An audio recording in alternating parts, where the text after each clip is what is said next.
From the shelf for procrastination this time around, it's probably the oldest item on here. Released in 2010, around the same time as the iPhone 4, making it over 10 years old, it's the Belkin LiveAction microphone. Good grief, have I really hoarded this for so long? I've moved 4 times in that period.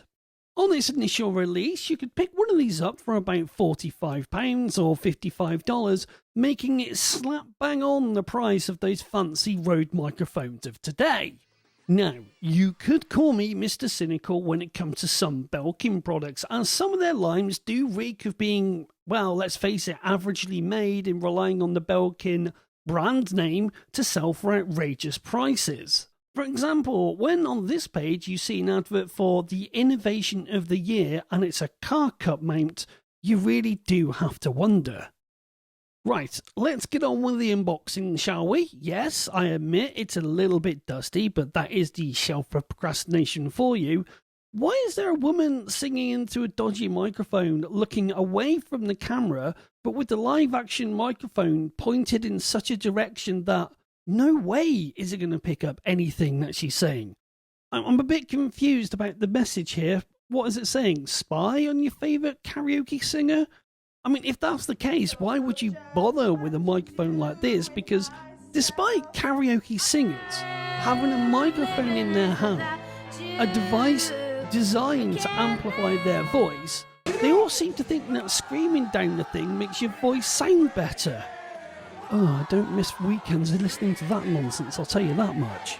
Using the most suitable tool I have around me to unbox this thing, straight away we're meted with a cheap, tacky, horrible tray, and this really bugs me. Again, just to point out, 45 quid and you get this tray, a small manual, and I can't go and tell you where the manual is because the manual that you're provided with doesn't actually tell you anything useful. This cheap packaging really annoys me because my local Chinese restaurant can give me a way more substantial tray and I get food. It's a win-win situation in my eyes.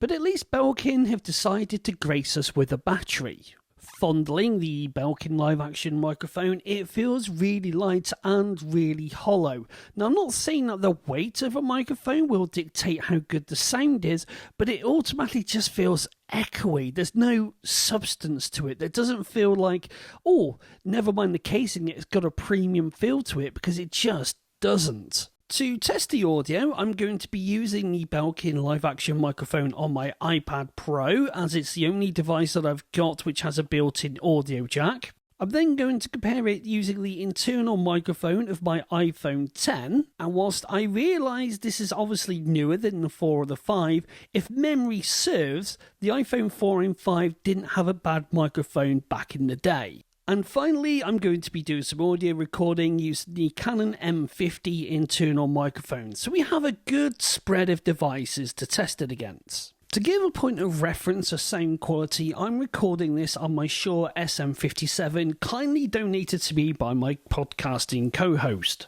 And as Mark doesn't have a Rode microphone because he's too tight, he's asked me to send in a sample so you can hear what a £45 microphone from 10 years ago sounds like compared to one from this decade.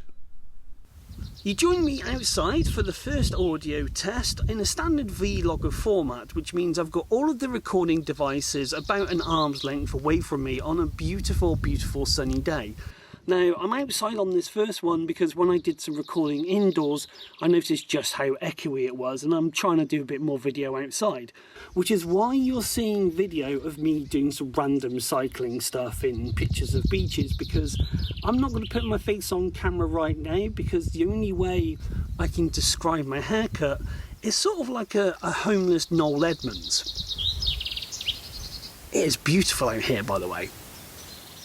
The one thing I have noticed about the Belkin is just how much gain I've had to put into this thing purely for it to recognise anything. Now, when I go back to the editing studio, I'm going to flip between the audio, and the only thing I'm going to do to the audio is I'm going to bounce it and normalise it, so all of the audio will be at the same level. I'm not going to put any EQ, I'm not going to put any compression on it. All I'm going to do is make it the same sound level so it doesn't blast out your ears.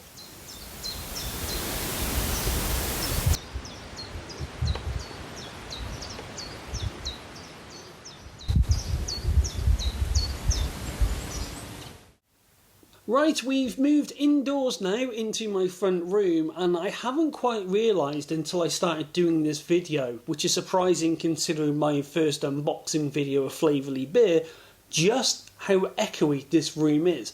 Now I thought I'd do a bit of a comparison because I can imagine someone getting this is going to be in the same situation, starting out, not quite sure what to do and what equipment to get. Basically, I'm just describing me. So let's go through the audio. So number one, we've got the Belkin LiveAction microphone, which is straight in front of me, and I'm giving it every single possible chance. Incidentally, if I move to the left or to the right of the Belkin LiveAction microphone, it doesn't actually seem to pick up any more or any less noise, which sort of made me think about just how hollow it is and it's picking up sound from every direction.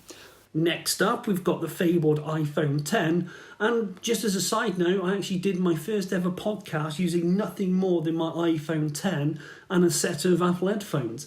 And finally, we've got the Canon M50, which, if you've ever done any research, you know it's not the best for audio quality, but at a push, and maybe someone with more skills than me might be able to get the EQ running properly, but it's not too bad, it will get you going. Right, I've done all the audio now, let's head back to the editing studio and spend at least 5 hours syncing all this up, whilst I have a kind of non-alcoholic brewdog that was on offer for 50p. This should be interesting. Listening to that audio, you might not think this is too bad. However, there are a couple of gotchas. You have to introduce so much gain to the microphone to record anything at a semi-decent level. You end up with a background hiss, which you may or may not have picked up if you're wearing headphones listening to this video. Secondly, due to this being a shotgun style microphone, it means that the slightest bit of wind, the mere gentlest of breezes, is going to echo and reverberate around the inside of the microphone, and to be honest, it does end up making your recordings pretty useless. Now, I know you can get one of those windshield things to mitigate that, but I'm thinking, is it worth it? Has this really given me an overall increase in quality from the microphone inside my iPhone X to using the Belkin LiveAction microphone? To sum up, if I'd have spent £45 of my hard-earned money on this, plus shipping, and if we adjust that for inflation, it would cost 60 quid in this day and age, I would have set a brand new speedrunning record for filling out the returns form. And that will do for the shelf of procrastination this time around. I really hope you've enjoyed the video. I've enjoyed making it. And if you can see your way to clicking on the old like, subscribe, and then the bell button, that would be brilliant. And if you want to go that extra step, I do have a Patreon channel as well that I'm trying to be a bit more engaged in. Thank you very much for watching, and until next time, ta-da!